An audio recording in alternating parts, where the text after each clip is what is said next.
Israel के लोगों में नाराजगी है। वो इस जंग के लंबा खिंचने से भी नाराज है। यहां सवाल यह कि 6 महीने में गाजा तो तबाह हो गया, लेकिन इजराइल को हासिल क्या हुआ? जाहिर है अभी तक इजराइल का बदला पूरा नहीं हुआ है। इजराइल 6 महीने बाद भी गाजा में हमले कर रहा है। प्रधानमंत्री नेतन्याहू ने जो 2 मकसद गिनाए थे, उन्हें पूरा करने में इजराइल को कामयाबी नहीं मिल रही।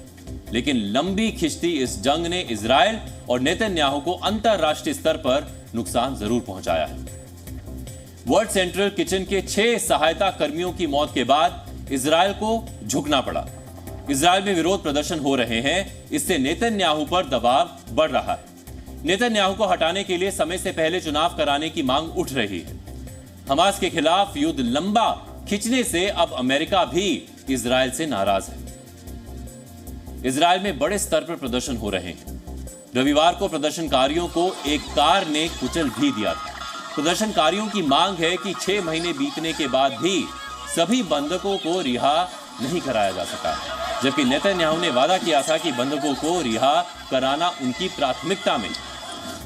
प्रदर्शनकारियों का आरोप है कि प्रधानमंत्री नेतन्याहू अपने राजनीतिक लाभ के लिए हमास के खिलाफ जंग को आगे बढ़ा रहे हैं।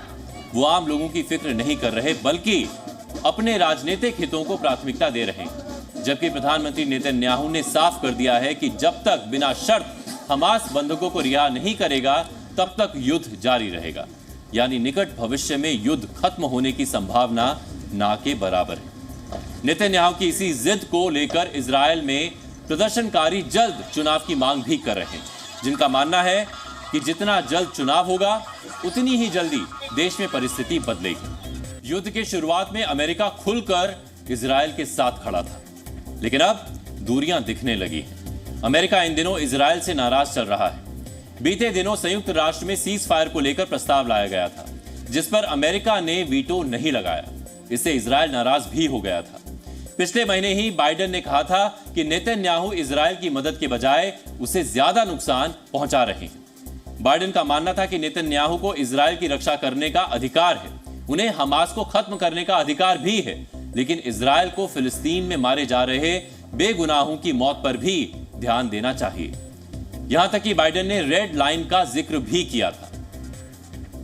कुछ दिन पहले इजरायली सेना ने गाजा के दीर अल बला शहर में भयंकर हमला किया था। इस हमले में वर्ल्ड सेंट्रल किचन चैरिटी के 7 अंतरराष्ट्रीय सहायता कर्मियों की दर्दनाक मौत हो गई थी। मरने वालों में ब्रिटेन, ऑस्ट्रेलिया और पोलैंड के नागरिक शामिल थे। वर्ल्ड सेंट्रल किचन एक अमेरिकी एनजीओ है जो गाजा में जरूरतमंद लोगों के लिए खाद्य सामग्री बांटता है। एनजीओ पिछले 6 महीने में 42 मिलियन से ज्यादा खाना गाजा के लोगों को परोस चुका है। इस एनजीओ के 7 सहायता कर्मी इजराइल के हमले में मारे गए थे। इस हमले को लेकर इजराइल पर अंतरराष्ट्रीय दबाव बढ़ा। हमले को लेकर जांच शुरू हुई। जांच रिपोर्ट आने पर इजराइल को पहली बार माफी मांगनी पड़ी थी। ऐसा पहली बार हुआ था जब इजराइल चौतरफा अंतरराष्ट्रीय दबाव के आगे झुका, वरना इससे पहले कई बेकसूरों की मौत के बाद भी इजराइल अपनी गलती नहीं मानता था। ऐसे में इजराइल को युद्ध में भले ही उतना आर्थिक नुकसान नहीं हो रहा हो जितना गाजा को हुआ है, लेकिन अंतरराष्ट्रीय स्तर पर इजराइल और नेतन्याहू की छवि प्रभावित हो रही है।